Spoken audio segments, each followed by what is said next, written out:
So this is a very even matchup. You've got the stature and the size and power of Geordie Smith against Toledo. This was the 6.67. So let's have a look at what Filipe gets done here. Beautiful wrapping carve to start things off.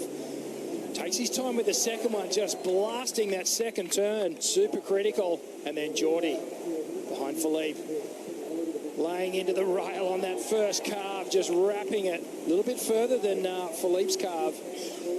And as the wave goes a bit sleepy on this middle section, let's see what Geordie gets done in this final hit there. Just a beautiful lip gliding floater, and that one felt good. That's a decent number. Watch how far Geordie leads into these bottom turns and then gets that heel side rail set. Look at how far over he is leaning. All that leverage and height coming into play. 7 in second spot though, needs a 2.34, and he's going to have a shot at this one. It's a medium-sized set wave. He's hoping that it lines up and gives him some opportunity here. Does well to make something of that first turn. Second manoeuvre, very strong. He hit the reef really well. Watch how deep Filipe gets here. Kind of almost fades and then times that first turn really, really well. The second one, this is where he really opens up. Geordie gets a chance now to pair something up with that big 8-point ride on his second wave.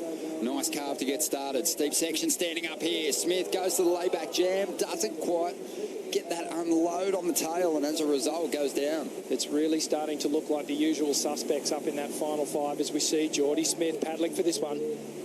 Geordie Smith on a good looking wave up into this first section. Winds through a carve and now looks to set up a big finish on the inside. Gets that layback jam done this time.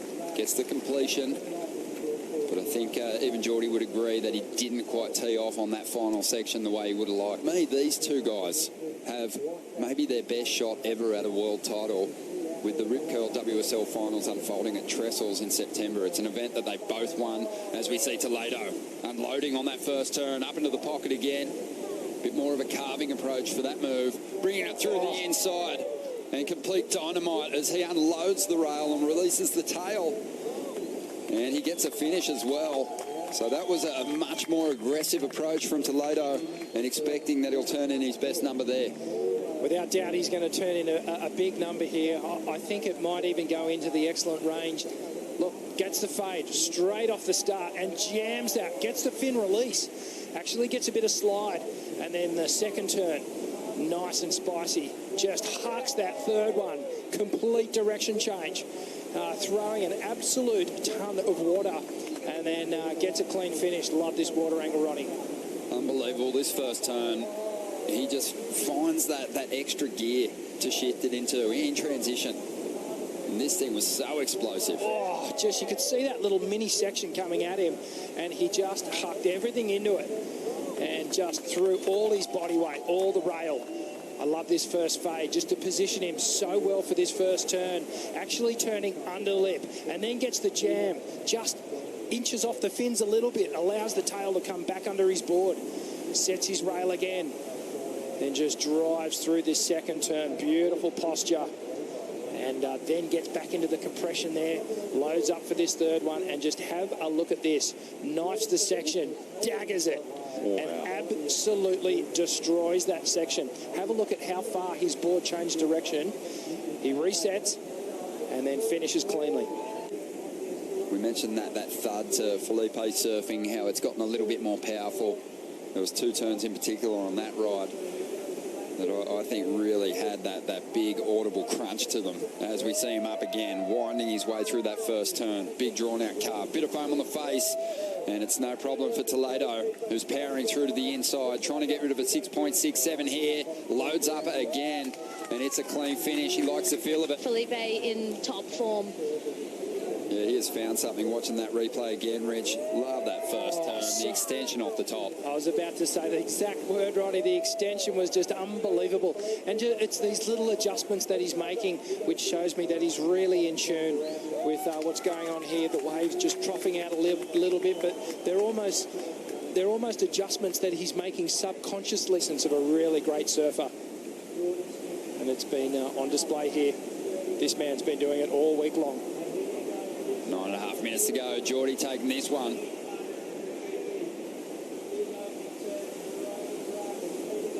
Geordie winding his way through his second manoeuvre here.